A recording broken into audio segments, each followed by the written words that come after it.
Ассаляму алейкум, сіздермен мен Айжан Айтқалиқызы. Бүгін сіздермен үй жағдайында осындай майлы кір қазандарды тез жуудың әдіс тәсілімен бөлісетін боламын.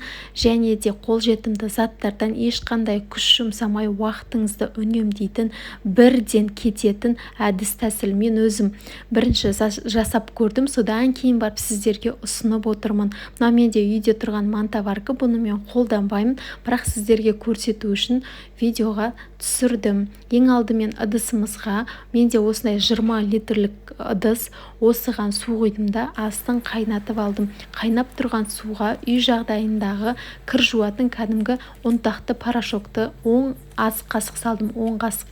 Одан кейін барып сода салдым, тамаққа кәдімгі қолданатын өзіміздің содамыз, ас үй содасы. Одан 10 қасық салдым. Сұйық май құйдым, 8 қасық. Өздеріңіз осылай қасықпен өлшеп құйыңыздар, я. Міне.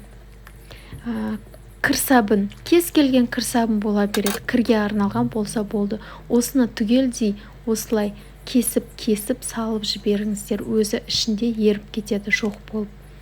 Бәрін бірақ араластырдым да, қазанымды, үйіңізде қандай посудаңыз бар, бұған жаңа қасықты да сала беріңіздер, кесе де бола береді, чайгүм, чайник, бәріне. Міне қараңыздар, 10-15 минуттың ішінде уже қазанның сыртындағы майлары еріп кетіп жатыр. Міне қараңыздар, ешқандай темір сатының көмегінсіз губкамен осылай кетіп жатыр. Мына шетіндегі жиналып қалған майлар міне пышақпен осылай алынып өз-өзімен түсіп жатыр. Қараңыздар, міне. Мен осы майларды кетіру үшін неше түрлі химикатпен араласқан средстволарды алып, қолымды ойып, қиналатынмын, шынымды айтсамшы. Осы әдісті пайдаланғалы бері өте жақсы, керемет.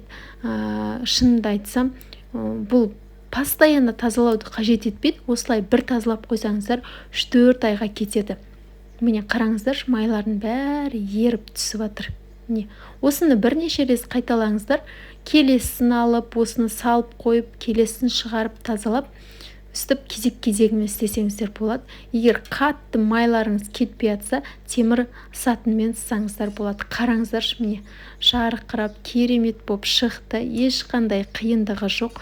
Сондықтан міндетті түрде жасап көріңіздер. Сіздерге бір пайдасы тисе, мен қуанатын едім.